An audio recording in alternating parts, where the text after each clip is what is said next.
আজকে আপনাদের সামনে আমি পবিত্র কোরআনুল কারীমের সূরা লোকমানের 12 নম্বর আয়াত থেকে তেলাওয়াত করেছি।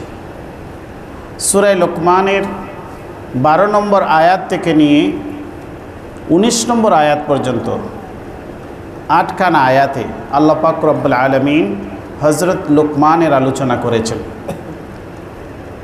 আর এই সূরাটির নামকরণ করেছেন আল্লাহ সূরা লোকমান করে। পবিত্র কোরআনুল কারীমের 114খানা সূরার মধ্যে 31 নম্বর সিরিয়ালের সূরা হচ্ছে সূরা লোকমান। এই সূরা লোকমান মক্কায় অবতীর্ণ। এই সূরার মধ্যে 34খানা আয়াত রয়েছে।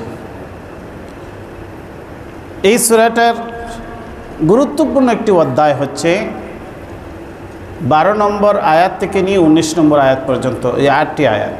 এই আয়াতে আল্লাহ পাক রব্বুল আলামিন এমন একটি আলোচনা আমাদের সামনে পেশ করেছেন, এমন একটি ব্যক্তির আলোচনা আল্লাহ করেছেন যার আলোচনা আমরা ইতিহাস থেকে জানা সম্ভব নয়।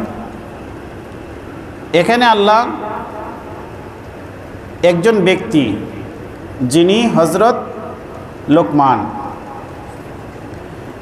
লোকমানের আলোচনাকে আল্লাহ করেছেন যে তিনি তার সন্তানকে কিছু উপদেশ দিয়েছিলেন। এই উপদেশটা হয়েছিল পিতা এবং পুত্রের মধ্যখানে, পিতা এবং পুত্র। এই আলোচনাটা, এই উপদেশটা পিতা যে পুত্রকে দিয়েছিলেন সেটা হয়তো কোথাও কোনো নির্জন স্থানে পারিবারিকভাবে দিয়েছিলেন, অথবা কোনো সফরে একান্তভাবে পিতা পুত্র সফর করেছিলেন, সেখানে পিতা তার পুত্রকে কিছু উপদেশ দিয়েছিলেন। এটা এমন একটি মুহূর্তের বর্ণনা, এমন একটি মুহূর্তের আলোচনা যেটা কোনো ঐতিহাসিকের পক্ষ থেকে ইতিহাসের কিতাবের মধ্যে এই বিষয়টা লিপিবদ্ধ করা সম্ভব নয়।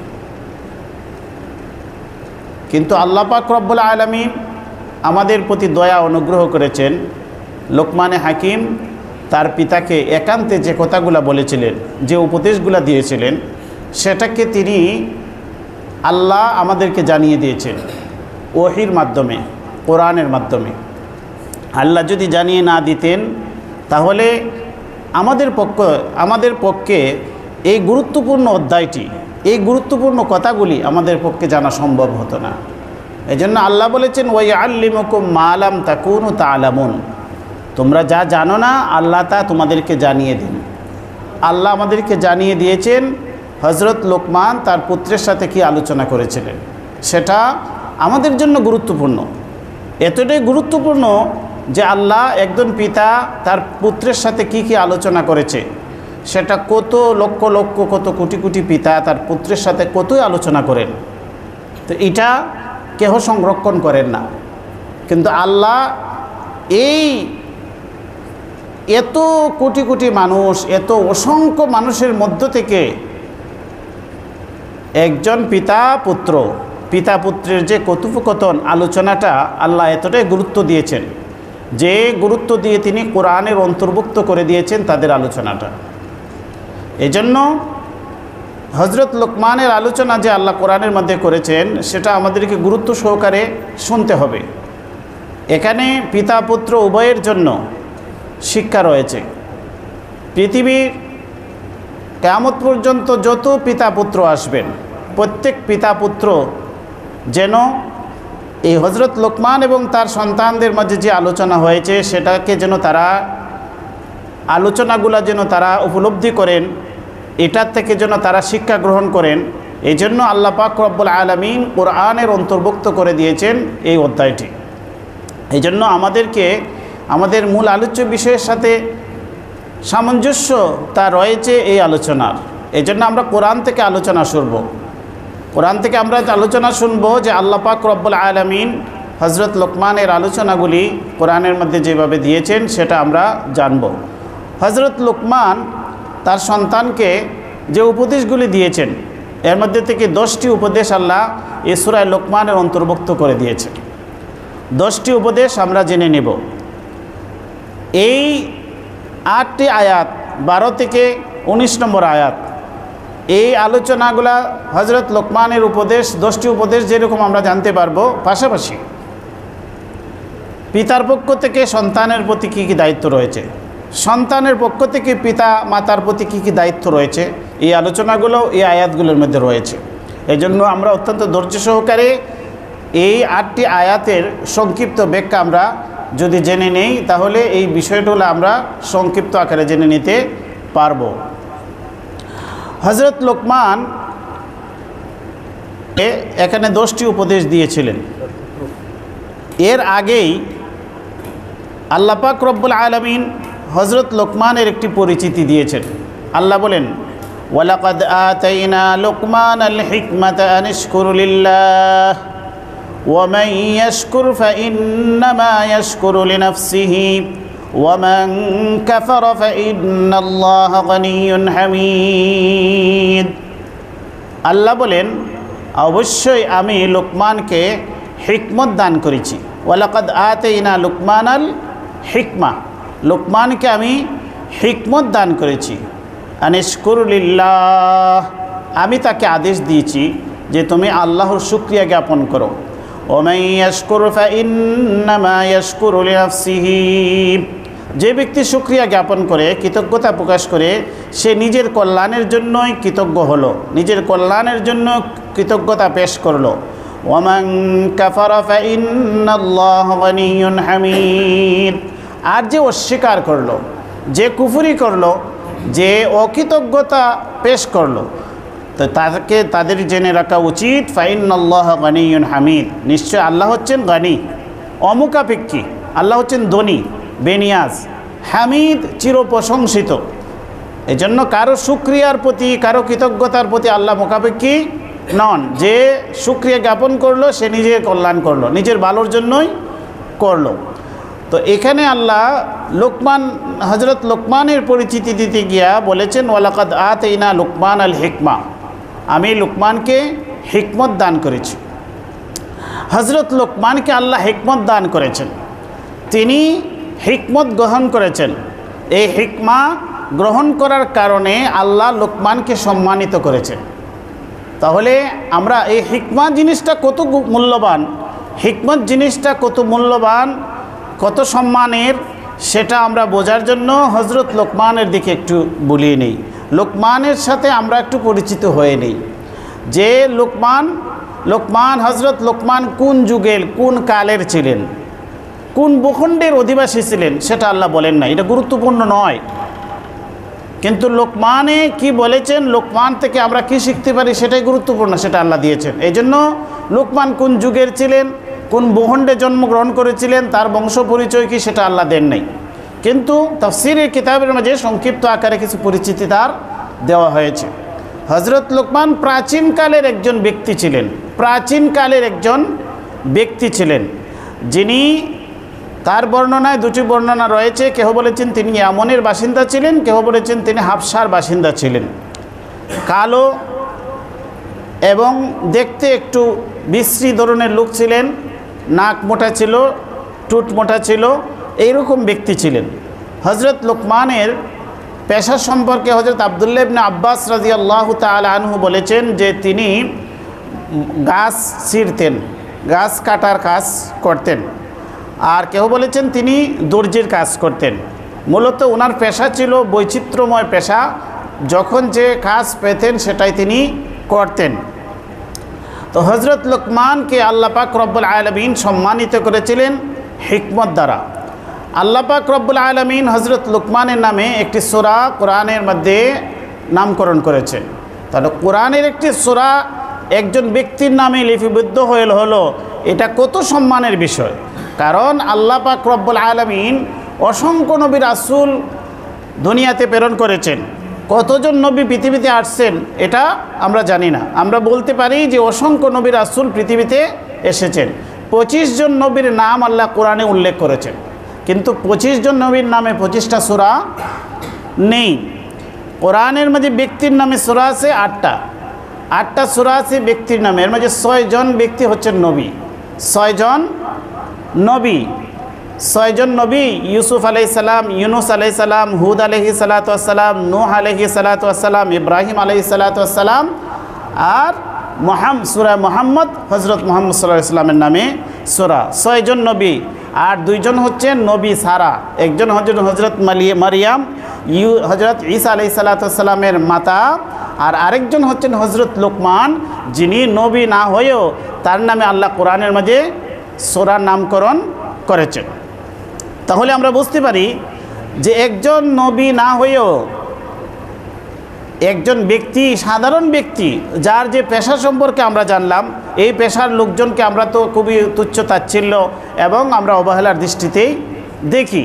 তো এইরকমভাবে তিনি মানুষের বাড়িতে কর্মচারী কাজ করতেন, বাগানে কাজ করতেন, দর্জির কাজ করতেন, অথবা কাটার কাজ করতেন। এইরকম একজন ব্যক্তিকে আল্লাহ পাক রব্বুল আলামিন যে সম্মানিত করেছেন, এবং দেখতে কেমন কালো ব্যক্তি ছিলেন। তো এইরকম একজন ব্যক্তিকে আল্লাহ হিকমত দান করেছিলেন, আর এই হিকমতকে তিনি মূল্যায়ন করেছিলেন, এই জন্য আল্লাহ তাকে সম্মানিত করেছেন।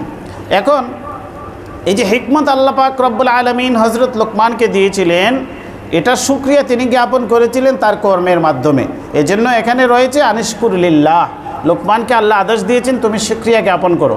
শুকরিয়া জ্ঞাপন শুধু মুখে আমি আলহামদুলিল্লাহ বললাম কোনো কিছু পেয়ে, সেটার নাম শুকরিয়া নয়। শুকরিয়া হচ্ছে আমি যে সম্পদ পেলাম সেটাকে যেন আমি যথাযথ মূল্যায়ন করি, এটাই হচ্ছে প্রকৃতপক্ষে শুকরিয়া।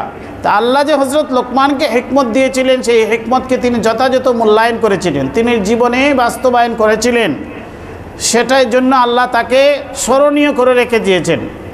হযরত লোকমান সম্পর্কে প্রাচীন কাল থেকেই বড় বড় জ্ঞানী গুণী পণ্ডিতগণ লোকমানকে নিয়ে গবেষণা করতেন। লোকমানকে নিয়ে বহু গল্প, উপন্যাস, বহু উপদেশের কিতাব রচিত হয়েছে, বহু বড় বড় দাস্তান রচিত হয়েছে। কারণ প্রাচীনকালে যারা জ্ঞানীগুণী ছিলেন, তারা কোথাও কোনো আলোচনার মধ্যে বসলেই তারা লোকমানের আলোচনাকে নিয়ে আসতেন এবং লোকমানের পাণ্ডিত্যপূর্ণ কথাগুলা মানুষের সামনে পেশ করতেন। এই জন্য প্রাচীনকালের মানুষ, বিশেষত আরবের মানুষ, লোকমানকে অত্যন্ত সম্মান করতেন। হযরত লোকমানের নাম অত্যন্ত শ্রদ্ধার সাথে তারা নিতেন এবং নিজেদেরকে লোকমানের জ্ঞান, গর্ব এবং পাণ্ডিত্যের উত্তরাধিকার বলে তারা নিজেদেরকে দাবি করতেন। জ্ঞানী গুণী পাণ্ডিতগণ বলতেন আমরা লোকমানে হিকিমের কিতাব এগুলো পেয়েছি, তারপরে মানুষের সামনে নিজেদের বরত্ব তারা পেশ করতেন। তো আল্লাহ পাক রব্বুল আলামিন হযরত লোকমানের আলোচনা এই সূরার মধ্যে করে পৃথিবীর সমস্ত পণ্ডিত, জ্ঞানী গুণী বুদ্ধিজীবী তাদের সামনে পেশ করে দিয়েছেন যে তোমরা যে লোকমানের জ্ঞান দ্বারা নিজেদেরকে উপকৃত হচ্ছ বলে তোমরা প্রচার করো এবং লোকমানকে নিয়ে তোমরা গর্ববোধ করো যে এমন একজন পণ্ডিত ব্যক্তি ছিলেন, কিন্তু লোকমান তার আকীদা কী ছিল, তার বিশ্বাস কী ছিল, তিনি যে একজন তাওহীদে বিশ্বাসী লোক ছিলেন, তিনি যে শিরকের বিরোধী ছিলেন, তিনি যে তার সন্তানকে শিরক থেকে বেঁচে থাকার উপদেশ দিয়েছিলেন, সেটা কি তোমরা জানো? কারণ একদিকে আপনি শিরক করতেছেন, মূর্তি পূজা করতেছেন, আরেকদিকে আপনি বলতেছেন যে আমি লোকমানের আপনি অনুসারী, আপনি লোকমানে হাকিমের পাণ্ডিত্যের উত্তরাধিকার, সেটা তো যায় না। এই জন্য আল্লাহ কোরআনের মধ্যে সুস্পষ্ট করে দিয়েছেন যে লোকমান মুশরিক ছিলেন না, লোকমান শিরক বিরোধী ছিলেন, লোকমান তাওহীদবাদী একজন ব্যক্তি ছিলেন। এই জন্য আল্লাহ কোরআনের মধ্যে লোকমানের উপদেশগুলি আমাদের সামনে পেশ করেছেন যেন আমরা হযরত লোকমান সম্পর্কে যেন আমরা জানতে পারি। আল্লাহ বলেন ওয়ালাকাদ আতাইনা লুকমানাল হিকমাতা আনিশকুর লিল্লাহ।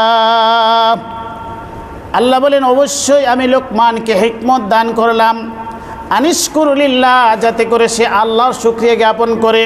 লোকমানের প্রতি আল্লাহ হিকমত দান করেছেন এবং তাকে এই আদেশ দিয়েছেন যে তুমি আল্লাহর শুকরিয়া জ্ঞাপন করো। ওমান ইয়াশকুর ফাইন্নামা ইয়াশকুরু লিনাফসিহি, যে ব্যক্তি শুকরিয়া জ্ঞাপন করে সে নিজের কল্যাণের জন্যই সে শুকরিয়া জ্ঞাপন করলো। ওমান কাফারা, আর যে অকৃতজ্ঞ হয়, অস্বীকার করে, কুফরি শব্দের অর্থ হচ্ছে অস্বীকার করা, মহাসত্যকে প্রত্যাখ্যান করা, সেটা হচ্ছে কুফরি।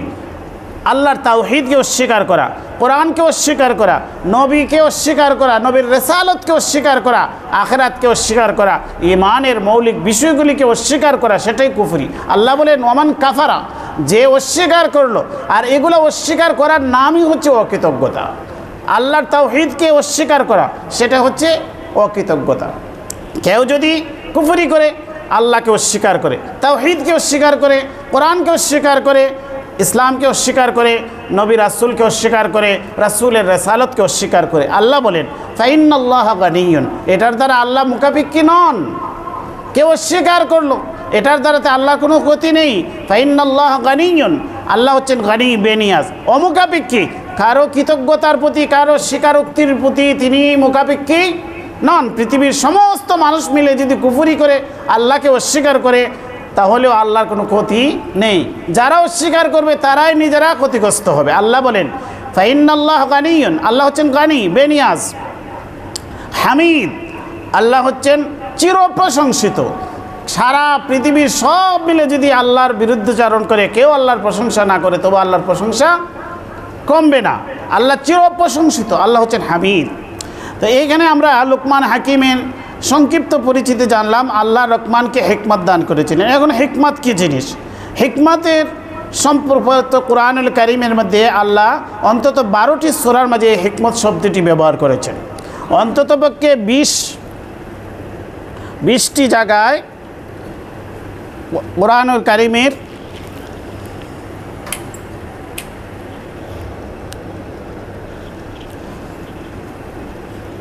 আল্লাহ পাক রব্বুল আলামিন এই হিকমত শব্দটি ব্যবহার করেছেন। এজন্য হিকমত শব্দের অর্থ হচ্ছে দ্বীনের গভীর জ্ঞান। দ্বীনি গভীর জ্ঞানকে হিকমত বলা হয়। হিকমতের অনেক অর্থ রয়েছে, এর মধ্যে অন্যতম অর্থ হচ্ছে যে হিকমত শব্দের অর্থ হচ্ছে যে কোনো বিষয়ে গভীর জ্ঞান, সেটাকে হিকমত বলা হয়। আর হিকমতের অর্থ হচ্ছে স্থান, কাল, পাত্র বুঝে কাজ করা, সেটা হচ্ছে হিকমতের অন্যতম অর্থ। এজন্য কোরআনের প্রতিটি কথা হচ্ছে হিকমাপূর্ণ, প্রতিটি কথা হচ্ছে পাণ্ডিত্যপূর্ণ, কোরআনের প্রতিটা শব্দই হচ্ছে জ্ঞানপূর্ণ। এজন্য আল্লাহ কোরআনকে হাকিম বলেছেন, ইয়াসিন ওয়াল কোরআনিল হাকিম। কোরআন হাকিম, হিকমতপূর্ণ কোরআন, জ্ঞানপূর্ণ কোরআন, পাণ্ডিত্যময় কথামালাপূর্ণ কোরআন। এজন্য কোরআনকে হাকিম বলা হয়। আবার যারা বিচারক তাদেরকেও কি বলা হয়? হাকিম বলা হয়। অর্থাৎ তারা হিকমতের অধিকারী। হিকমত শব্দের অর্থ হচ্ছে বিচক্ষণতা। অর্থাৎ যিনি বিচারক হবেন তিনি অত্যন্ত বিচক্ষণতার সাথে তিনি বিচার ফায়সালা করেন। হিকমতের অর্থ হচ্ছে ইনসাফ। এজন্য যারা বিচারক তাদের দায়িত্ব হচ্ছে ইনসাফপূর্ণ রায় দেওয়া, ইনসাফপূর্ণ বিচার করা। এই জন্য বিচারকদেরকেও হাকিম বলা হয়। আর আল্লাহ পাকের একটা নাম হচ্ছে হাকিম, ইন্নাল্লাহা আলিমুন হাকিম।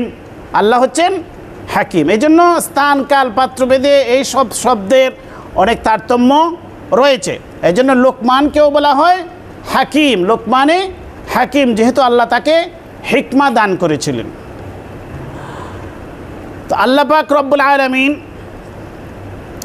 হযরত লোকমানকে যে জ্ঞানময়, যে প্রজ্ঞাময় হিকমার অধিকারী করেছিলেন, লোকমানে হাকিম তার সন্তানকে ওসিয়ত করেছিলেন। তার পিতা সন্তানকে ওসিয়ত করতে গিয়ে আল্লাহ বলেন, ওয়াইদ ক্বালা লুকমানু লিবনিহি ওয়া হুয়া ইয়া'যুহু ইয়া বুনাইয়া লা তুশরিক বিল্লাহ। আল্লাহ বলেন স্মরণ করুন সেই সময়কে যখন লোকমান তার সন্তানকে উপদেশ দিতে গিয়ে বলেছিলেন, ওয়াইদ ক্বালা লুকমানু লিবনিহি ওয়া হুয়া ইয়া'যুহু, সে তাকে উপদেশ দিয়েছিল। লোকমান হাকিম তার সন্তানকে উপদেশ দিতে গিয়ে বলেছিল, ইয়া বুনাইয়া লা তুশরিক বিল্লাহ। দেখেন লোকমান হাকিম তার সন্তানকে প্রথম কি উপদেশ দিলেন, সেটা হচ্ছে লা তুশরিক বিল্লাহ, তুমি আল্লাহর সাথে শিরক করবে না, আল্লাহর সাথে অংশীদার সাব্যস্ত করবে না। আর সম্বোধনের যে বিচক্ষণতাটা সেটাও আমরা লক্ষ্য করি। তিনি তার সন্তানকে বলেছেন ইয়া বুনাইয়া। ইবনুন থেকে বুনাইয়া শব্দ এসেছে, এটা তাজকির। ইয়া বুনাইয়া মানে হচ্ছে হে আমার প্রিয় সন্তান, হে আমার প্রিয় সন্তান। তাসগীরের জন্য এই শব্দটি ব্যবহার হয়, ইয়া বুনাইয়া, হে আমার প্রিয় সন্তান, হে আমার আদরের সন্তান। সেটা আল্লাহ বললেন যে লুকমান তার সন্তানকে বললেন, ইয়া বুনাইয়া, হে আমার প্রিয় বৎস, লা তুশরিক বিল্লাহ, আল্লাহর সাথে তুমি শিরিক করবে না। তাহলে বোঝা যায় যে সন্তান, পিতা যে তার সন্তানকে উপদেশ দিবে, এই উপদেশের বাচা হতে হবে নরম, এটা হবে স্নেহসুলভ, স্নেহসুলভ ভাষায়, আদরের ভাষায় সন্তানকে উপদেশ দিতে হবে। তাহলে এই উপদেশটা তার জীবনে কার্যকর হবে। আর খুবই কর্কশ ভাষায় যদি সন্তানকে উপদেশ দেওয়া হয়, তাহলে এই উপদেশ তার জীবনে কার্যকর হয় না, সে বিদ্রোহী হয়ে ওঠে। এই জন্য সন্তানকে উপদেশ দেওয়ার ক্ষেত্রে যে ভাষা ব্যবহার করার কথা লোকমানে হাকিম করেছিলেন, এই জন্য তিনি হচ্ছেন হাকিম, তিনি হচ্ছেন বিচক্ষণ একজন পিতা। একজন বিচক্ষণ পিতা তার সন্তানকে যে উপদেশ দিয়েছেন, ইয়া বুনাইয়া লা তুশরিক বিল্লাহ, 1 নম্বর উপদেশ হচ্ছে তুমি আল্লাহর সাথে অংশীদার সাব্যস্ত করবে না।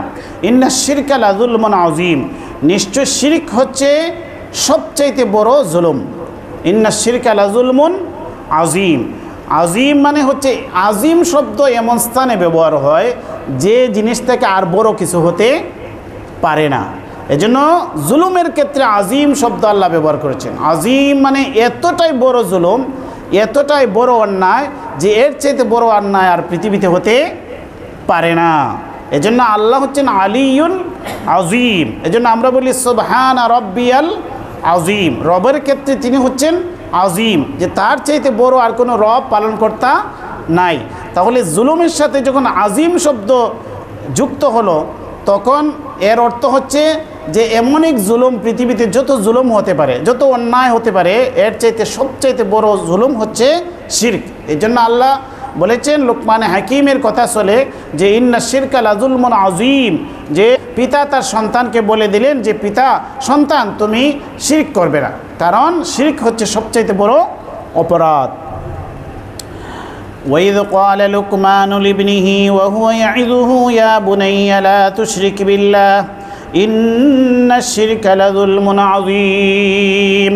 লোকমানে হাকিম এখানে 10টি উপদেশ তার সন্তানকে দিয়েছিলেন। এর মধ্যে একটি উপদেশ আমরা জানলাম, তাই না?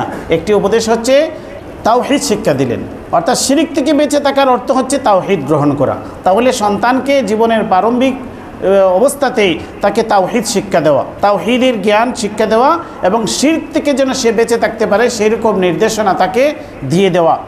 এরপরে দেখুন আল্লাহ কি বলেন, ওয়াসাইনাল ইনসানা বিওয়ালিদাইহি হামালাতহু উম্মুহু ওয়াহনান আলা ওয়াহনিন ওয়া ফিসালুহু ফি আমাইনি আন ইশকুর লি ওয়া লিওয়ালিদাইকা ইলাইয়াল মাসীর। লোকমানে হাকিমের উপদেশ আল্লাহ শুরু করলেন। লোকমানে হাকিম মাত্র সন্তানকে একটি উপদেশ দিলেন। এই একটি উপদেশ শুনেই আল্লাহ মধ্যখানে লোকমানের কথাটা অফ করে দিলেন। লোকমান কথাটা অফ করে দিয়ে বাকি আরও 9টা উপদেশ সামনে রয়ে গেছে। এর মধ্যখানে আল্লাহ বলেন, আমি বলছি শোনো। লোকমান তো সন্তানকে স্রষ্টার হক সম্পর্কে অবগত করেছে। লোকমান তার সন্তানকে আল্লাহর হক সম্পর্কে অবগত করেছে। আল্লাহ এতটাই সন্তুষ্ট হয়েছেন লোকমানের প্রতি, আল্লাহ এতটাই সন্তুষ্ট হয়েছেন লোকমানে হাকিমের। আর বাকি কথাগুলো রেখে আল্লাহ শুরু করে দিলেন যে আমি স্রষ্টা হয়ে পিতা মাতার হক সম্পর্কে আমি একটু বলে দিই। পিতা সন্তানকে জানাইছে আল্লাহর হক। আল্লাহ বলেন, তাহলে শোনো আমি বলে দেই মা বাবার হক। আল্লাহ বলেন ওয়াসাইনাল ইনসান, আল্লাহ বলেন আমি মানুষ জাতিকে ওসিয়ত করছি বিওয়ালিদাইহি, সেজন্য তার পিতামাতার সাথে সদাচরণ করে। হামালাতহু উম্মুহু ওয়াহনান আলা ওয়াহনিন ওয়া ফিসালুহু ফি আমাইনি আন ইশকুর লি ওয়া লিওয়ালিদাইক ইলাইয়াল মাসীর। আল্লাহ পিতামাতার আলোচনা করতে গিয়ে প্রথমে পিতামাতার কথা ইজমালি বলেছেন, তাফসিলি বলতে গিয়ে মায়ের কথা আগে নিয়ে আসছেন। হামালাতহু উম্মুহু, তাকে তার মা গর্ভে ধারণ করেছে। ওয়াহনান আলা ওয়াহনিন, কষ্টের উপর কষ্টে। ওয়াহনান আলা ওয়াহনিন, ওয়া ফিসালুহু ফি আমাইন। তার মাতা পিতার মধ্যে আল্লাহ তাআলা মায়ের কথা আগে বললেন এবং মায়ের বিষয়টা বলছেন যে সে গর্ভধারণ করেছে সন্তানকে ওয়াহনান আলা ওয়াহনিন, কষ্টের পর কষ্ট, কারণ কষ্টর কোনো সীমা ছিল না। এই যে দীর্ঘ একটি সময় সন্তান ধারণ করেছেন। এরপরে আল্লাহ বলেন ওয়া ফিসালুহু ফি আমাইন, পূর্ণ 2 বৎসর তাকে দুধ পান করিয়েছে।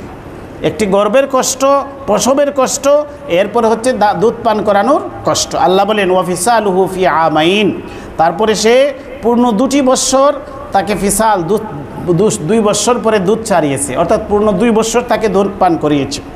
আনিশকুর লি ওয়ালি ওয়ালিদাইক, আল্লাহ বলেন আমি মানুষ জাতিকে আমি এই কথা বলে দিয়েছি যে আনিশকুর লি, আমার শুকরিয়া জ্ঞাপন করো, আমার শুকরিয়া জ্ঞাপন করো, ওয়ালি ওয়ালিদাইকা, আর তুমি তোমার মাতা পিতার শুকরিয়া জ্ঞাপন করো।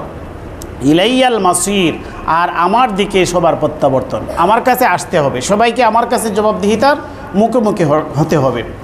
এরপরে দেখুন যে এখানে একটি প্রশ্ন আসতে পারে যে আল্লাহ তো বলে দিয়েছেন যে মাতা পিতার আনুগত্য করতে হবে, মাতা পিতার সদাচরণ করতে হবে, এখন মাতা পিতার কি মানে গণহারে সব আদেশই মানতে হবে? দেখেন আল্লাহ কত সতর্ক। আল্লাহ এখানে আবার আমাদেরকে এটা সতর্ক করে দিয়েছেন যে মা বাবা যদি কোনো অন্যায় উপদেশ দেয়, অন্যায় আদর্শ করে অথবা শিরকের কথা বলে, সেটা মানা যাবে না। ওয়াইন জাহাদাকা আলা আন তুশরিকা বি মা লাইসা লাকা বিহি ইলমুন ফালা তুতি'হুমা ওয়া সাহিবহুমা ফিদ দুনিয়া মা'রুফা। আল্লাহ বলেন মাতা পিতা যদি তোমাকে বাধ্য করে, তোমার প্রতি এইরকম চাপ সৃষ্টি করে যে আলা আন্তুশরিকা বি, আমার সাথে তুমি শিরক করবে, শিরকি কোনো কর্মকাণ্ডের ক্ষেত্রে যদি মাতা পিতা তোমার প্রতি চাপ প্রয়োগ করে, মা লাইসা লাকা বিহি ইলম, যে বিষয়ে তোমার জ্ঞান নেই, ফালা তুতি'হুমা, অতএব তুমি তাদের আনুগত্য করবে না। ওয়া সাহিবহুমা ফিদ দুনিয়া মা'রুফা, তবে মাতা পিতার সাথে দুনিয়াতে বসবাস করো মারুফান, অত্যন্ত সম্মানের সাথে, মারুফান অত্যন্ত দয়া অনুগ্রহ সুন্দরভাবে সুন্দর আচরণের সাথে মা বাবার সাথে বসবাস করতে হবে। মা বাবা যদি শিরিক করে অথবা শিরিকের ব্যাপারে মা বাবা যদি সন্তানকে বাধ্য করে, তাহলে সন্তান এই শিরিক মানতে সে বাধ্য নয়, শিরকের বিষয়টা সে এড়িয়ে যাবে ভদ্রতার সাথে, কিন্তু এরপরও মা বাবার সাথে সঙ্গ ত্যাগ করা যাবে না। ওয়াসাহিবহুমা ফিদ দুনিয়া মারুফা, দুনিয়াতে তাদের সাথে তুমি বসবাস করো মারুফান, অত্যন্ত সৎভাবে ভালোভাবে তাদের সাথে ব্যবহার, তাদের বরণ পোষণ, তাদের খোঁজখবর নেওয়া, তাদের অধিকারের ব্যাপারে স্বল্প পরিমাণও কী করা যাবে না, শীতল্য প্রদর্শন করা যাবে না। তবে অনুসরণের ক্ষেত্রে মা বাবা যদি বিপরীত হয়, দ্বীনের বিপরীত কাজ করে, তাহলে মা বাবারকে অনুসরণ করা যাবে না, তাদের সাথে সদ্ব্যবহার করা যাবে, তাদের সাথে তাদের যত পাওনা আছে অধিকার আছে সেটা দেওয়া যাবে, কিন্তু এক্ষেত্রে মা বাবাকে অনুসরণ করা যাবে না, যেহেতু মা বাবা নাফরমানিতে লিপ্ত অথবা নাফরমানির আদেশ দেয়। আল্লাহ বলেন ওয়াত্তাবি', তুমি অনুসরণ করো সাবিল আমান আনাবা ইলাইয়া, যে ব্যক্তি আমার প্রতি অভিমুখী, যে আমার প্রতি চলে তার তুমি অনুসরণ করো, যে আমার প্রতি অভিমুখী, আমার প্রতি ফিরে তার অনুসরণ করো। অর্থাৎ নবী রাসূলদের শিক্ষা যাদের কাছে আছে সেটা তাদের অনুসরণ করে চলো। মা বাবার অনুসরণ এখানে করা যাবে না, তবে মা বাবার সাথে সদ্ব্যবহারের ক্ষেত্রে কোনো শীতল্য প্রদর্শন করা যাবে না। ওয়াত্তাবি' সাবিলা মান আনাবা ইলাইয়া সুম্মা ইলাইয়া মারজিউকুম, অতঃপর তোমাদের সবাইকে আমার কাছে আসতে হবে। ফাউনাব্বিউকুম বিমা কুনতুম তা'মালুন, এরপরে আমি তোমাদেরকে জানিয়ে দিব তোমরা কে কী কর্ম সম্পাদন করেছিলে। এই পর্যন্ত আল্লাহ মধ্যখানে একটি সম্পূরক কথা বললেন। এরপরে আবার লুকমানে হাকিমের দিকে আল্লাহ ফিরে গেলেন। এরপরে লুকমানে হাকিমের কথা আল্লাহ বলেন। লুকমানে হাকিম বললেন, ইয়া বুনাইয়া, হে আমার প্রিয় বৎস, ইন্নাহা ইনতাকু মিসকালা হাববাতিন মিন খারদালিন ফাতাকুন ফি সখরাতিন আও ফিস সামাওয়াতি আও ফিল আরদি ইয়াতি বিহাল্লাহ ইন্নাল্লাহা লাতীফুন খাবীর। এই আয়াতের মধ্যে লুকমানে হাকিম তার সন্তানকে আল্লাহর ক্ষমতার সার্বভৌমত্ব শিক্ষা দিলেন। তিনি বললেন, ইয়া বুনাইয়া, হে আমার প্রিয় বৎস, ইন্নাহা ইনতাকু মিসকালা হাববাতিন মিন খারদালিন, পৃথিবীর কোনো একটি বস্তু, কোনো একটি সরিষা দানা পরিমাণ কোনো বস্তু, কোনো অনুপরমাণু বস্তু যদি কি হয়, ফাতাকুন হাব্বাতিন মিন খারদালিন ফাতাকুন ফি সাখরাতিন, সেটা যদি কোনো পাথরের ভিতরে হয়, আও ফিস সামাওয়াতি অথবা আকাশে হয়, আও ফিল আরজি অথবা জমিনে হয়, ইয়াতি বিহাল্লাহ, সেটাকে আল্লাহ উপস্থিত করতে পারবেন, সেটাকে আল্লাহ নিয়ে আসবেন। সেটা যে কোনো বস্তুই হোক, মানুষ মৃত্যুর বরণের পরে তার যদি শরীরের অঙ্গ প্রত্যঙ্গগুলা একদম ধূলিকণা পরিণত হয়ে যায়, তবু আল্লাহ একত্রিত করে তাকে আল্লাহর জবাবদিহিতার সামনে মুখোমুখি করবেন। কারণ আগের কথার সাথে এটার মিল। আল্লাহ বলেছেন ইলাইয়া মারজিউকুম, তোমরা আমার কাছে প্রত্যাবর্তন করবে। এই লোকমান হাকিম তার সন্তানকে এটা শিক্ষা দিলেন যে তুমি যদি মনে করে মরলেই তোমার সব শেষ, সেটা না, বরঞ্চ তুমি যেখানেই যাও, তুমি যদি মরে তোমার যদি একদম ধূলিকণায় পরিণত হয়ে যাও, তবু আল্লাহ তোমাকে একত্রিত করে আল্লাহর জবাবদিহিতার মুখোমুখি করবেন। এটার আরেকটি অর্থ হচ্ছে, তুমি যদি ভালো কোনো কাজ সম্পাদন করো অথবা মন্দ কোনো কাজ সম্পাদন করো, সেটা যদি তুমি কোনো পাথরের ভিতরে বসেও করো অথবা আকাশের উপরেও করো অথবা জমিনের নিচে করো, যেখানেই করো, তোমার ভালো এবং মন্দ সবগুলো আল্লাহ একত্রিত করে সেটার প্রতিফল আল্লাহ দিতে সক্ষম, তোমাকে জবাবদিহিতার মুখোমুখি করতে সক্ষম। সেটা হচ্ছে পিতা তার সন্তানকে আল্লাহর সার্বভৌমত্ব, আল্লাহর ক্ষমতা শিক্ষা দিচ্ছেন যে এইরকম চিন্তা যেন সন্তানের অন্তরে থাকে, তাহলে সে যেখানেই যাক না কেন সে অন্যায় অপরাধ করতে এটা তার জন্য বাঁধবে। এটাই হচ্ছে সন্তানের প্রতি মা বাবার দায়িত্ব, যে এইরকম চিন্তা চেতনা যেন মা বাবা তার সন্তানকে শিক্ষা দেন। তাহলে সে যেখানেই থাকুক না কেন, সে যেখানে আল্লাহর ভয় তার অন্তরে ঢুকবে, সে যেখানে বুঝবে যে আমি যে অপরাধী করি না কেন আল্লাহর মুখোমুখি হতে হবে আর জবাবদিহিতার, সেখানে মা বাবার নাফরমানি তো প্রশ্নই আসে না। কারণ আল্লাহর নাফরমানি যখন তার অন্তরে থাকবে না, তখন মা বাবার নাফরমানিও তার অন্তরে থাকবে না। আল্লাহর ভয় যখন তার অন্তরে থাকবে, তখন মা বাবার ভয়ও তার অন্তরে এমনিতেই থাকবে। এই জন্য এখানে দেখেন কথাগুলোর ধারাবাহিকতা। আমরা তো অন্যান্য সময় আলোচনা করেছি, আজকে সময় নেই। লোকমান হাকিমের 10টি উপদেশ আরেকদিন আমরা আলোচনা করব। তো এখানে শুধু এই 2টি উপদেশ আমরা এখানে জানলাম, যে লোকমান হাকিম তার সন্তানকে আল্লাহ সার্বভৌমত্ব শিক্ষা দিয়েছেন, তাওহীদ শিক্ষা দিয়েছেন, শিরকের থেকে বেঁচে থাকার কথা শিক্ষা দিয়েছেন। এর বিপরীতে আল্লাহ পাক রব্বুল আলামিন সন্তানদেরকে শিক্ষা দিলেন যে সন্তানরা যেন মা বাবার হকের ব্যাপারে যেন তারা সতর্ক হয়। এখান থেকে আমরা শিক্ষা গ্রহণ করি। আল্লাহ পাক রব্বুল আলামিন আমাদেরকে আমলের তৌফিক দান করুন। ওয়া আখিরু দাওয়ানা আলহামদুলিল্লাহি রব্বিল আলামিন। মুসলিম আমরা যারা সুন্নত পড়ি না, সুন্নত পড়ে নিই।